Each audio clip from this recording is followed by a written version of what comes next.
And then, oh, look at that. How do I have Apple CarPlay now? That's kind of crazy. And boom.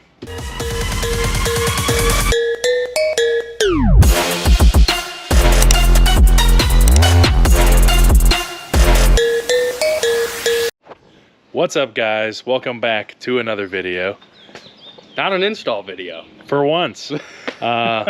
It's more of like an upgrade video. I mean, yeah, technically you do have to install something per se, but it's a little secret hack. Yeah. And correct me if I'm wrong. It's a little different with this. Not much, but it is a little bit. You've seen something similar before. Yeah, so as you saw by today's title, we're working on the good old F1 Smokums over here. And it doesn't necessarily have to be just for an F-150. It's really anything that uses a like a Sync 3 on a Ford vehicle that doesn't have, what was it called?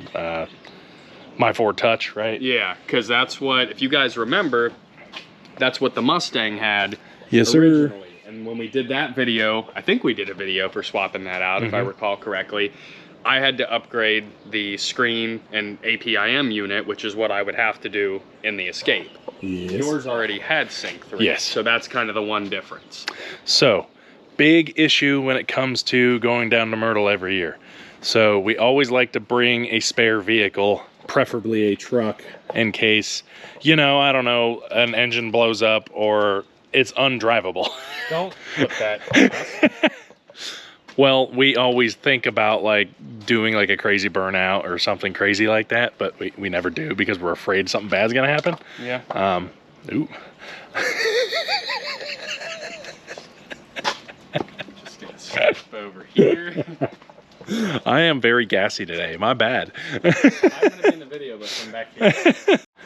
Okay, back to what we were doing before I decided to try to chip myself. But Whoops. Anywho, like we were saying, it'll basically work on any sort of Ford Sync 3 vehicle that doesn't have My Ford Touch. Now, let's hop in the truck real quick. We got a Wild Andy looking through. You can open the door, dingus. So as you can see, as we got the key on, we have nothing here. Nothing's going on. Now let me make sure I have my stuff turned off so it doesn't try to connect to Android Auto. Now, as you see here, you got your little dongle USB guy down there. Ignore all my golf balls that I have in there for some reason. So you take your Apple device and you plug it in. Dun, dun, dun, dun, dun, dun. And then, oh, look at that. How do I have Apple CarPlay now? That's kind of crazy. And then you give it a second. And boom. Now my truck's got Apple CarPlay. Now you're probably wondering, you just skipped a whole bunch of stuff, Nick. How did you do that? That's why we're here, brother, is to show you these things. Now, so in order to do that, we're gonna unplug your phone real quick. The first thing you want to do is go to your settings and go to General, I think, and go to About Sync. And if you go to About Sync, it will give you your version number. So if you look there, we've got Sync 3 software version 3.0. Now when I started this process, it said 2.0, and I was like, well, that ain't gonna work, bud. Because 3.0 is basically what allows Apple CarPlay to work in your vehicle. Because I believe it's 2017 is when the Apple CarPlay kind of started being implemented into Ford vehicles from the factory. Now this is a 16 vehicle, so we don't have that. So the quickest way, or really the only way that I know to do this, is to go to the website. So we will show you that right now. All right, guys, so what you need to do first is go to owner.ford.com and make yourself an account. I have already done so. Once you do that, go to the home page and search Sync 3 Update. May seem a little confusing, but this here will kind of give you an idea of what you need to do. So as you see in this tab right here, Sync 3, you can do it via Wi-Fi, but it doesn't ever really work because there's actually an option on the screen of your car to try to do that, but it never works. So if you look here, you can do with a USB meeting the following requirements. It needs to be a USB version 2 or 3, and 8 gigs or larger. So, and you have to format it to exFAT, which I'll show you how to do that on the computer once I get home, and I'll show you how to do all that and how to put it onto the USB drive and all that stuff if you're not super familiar with computers and stuff like that. It's a little kind of gut-wrenching at first because you're like, what the heck is going on here? But it's pretty easy. Okay, so to make this a little easier for you guys, what I did here is I copied the next page you're going to have to go to, and it's just www.forward/support/sync maps updates. And once you search that, boom, it takes you to here. And you can either go to My Garage if you have your vehicle already inputted, or if you just want to put in your VIN, you can do it that way. And from that point, it will give you options to download said file that you need to update your Sync 2.0 or Sync 3 2.0 to Sync 3.0. So, and obviously if you're already at Sync 3.0, you can skip this part. But yeah, that's basically it there. I will show you what to do after that in just a second. Okay guys, so as you can see here, this is the website I was just referring to. You can either go to My Garage, which I'm not currently logged in on my PC, but if you type in your VIN, which I will do right now. Alright guys, once you do that and get your VIN in there, it'll give you this screen here. And it'll show your current sync version, which this hasn't updated yet for some reason because mine's at 3 now, but it says that there's an update available. It gives you the generation, your VIN, and everything else. After that, you basically just go to Sync Update Available here and click USB drive. It tells you about how long it takes, but can't quite remember if I said this on camera or not, but it only took mine about like 12 minutes to update, so you don't really need to worry about that. But you just need a USB drive that's at least 16 gigs, and then obviously a computer. And you can download the instructions, but you don't really need to because that's why I'm here. But right here it says download sync update. I have already downloaded it, but just to show you what it looks like here. Alright guys, switching over to the camera because the computer's being a jerk face. But once you download that file, it'll turn into a zipped file right here. So you're going to right click it, go to extract all, and then extract it. And obviously I've already done it, so it's asking me that. But you can extract it, and then once that's finished doing that, it should give me an unzipped file, which is right there. So we'll exit out of this because it puts a new file down here that's already unzipped. We're going to cut, and then we're going to grab yourselves a USB drive. So we're going to go ahead and plug that guy in right here. And computer has recognized it. So we're going to go to our file explorer and find our USB drive. And as you can see, it's already got the file in it because I've already done this once before.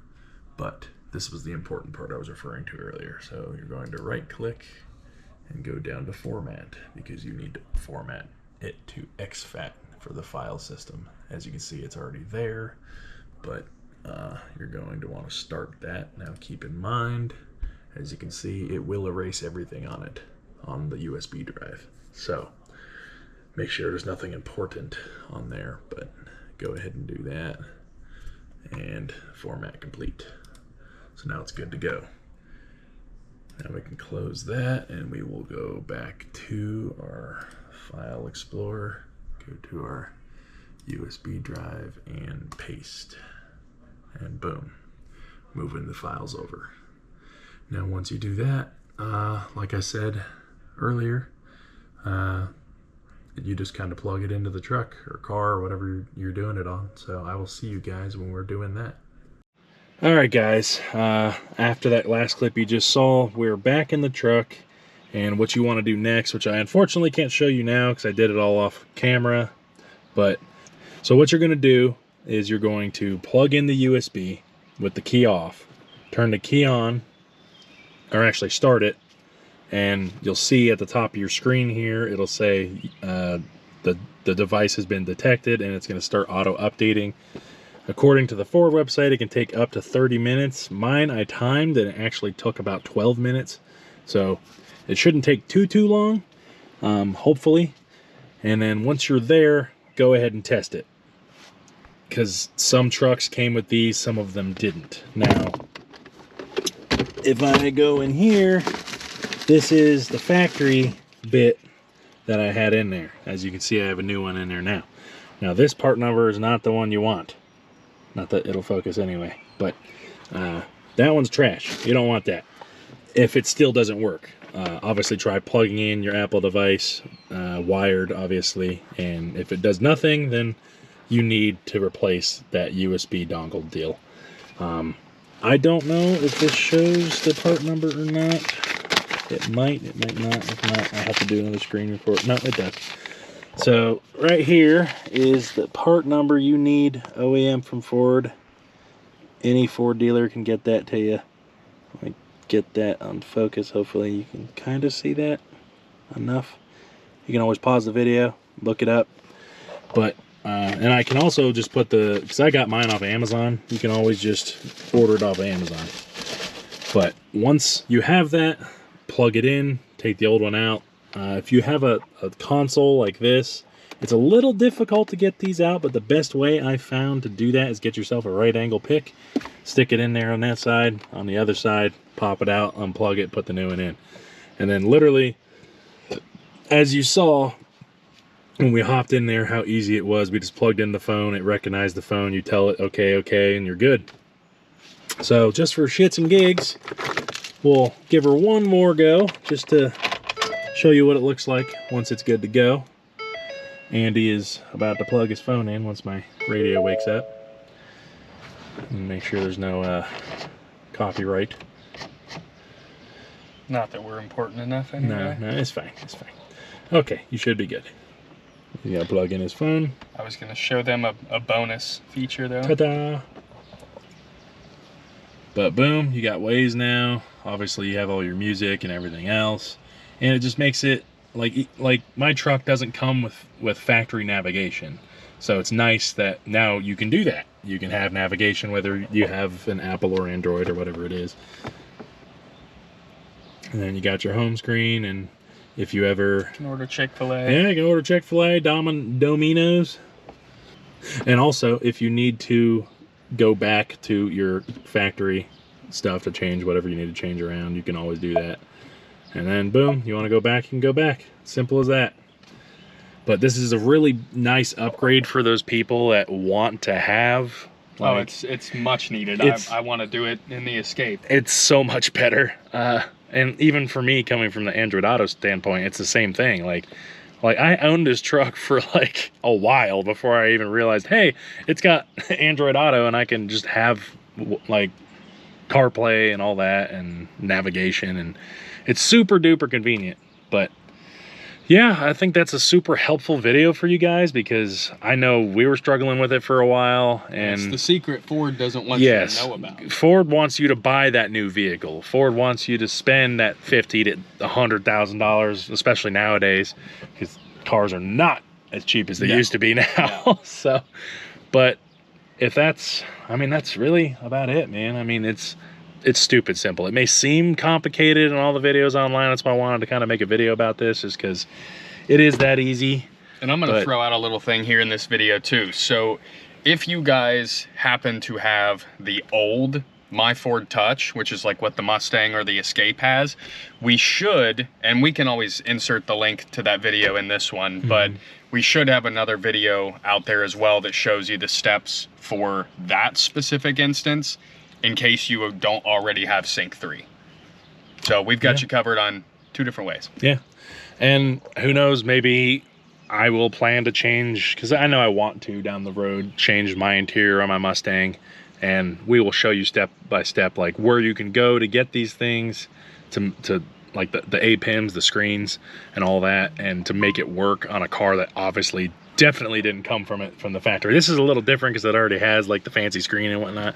But yeah, so maybe we'll do that down the road. We don't know. But that's basically it for today's video. If you guys enjoyed it, make sure to comment, like, and subscribe, and we will see you guys in the next one.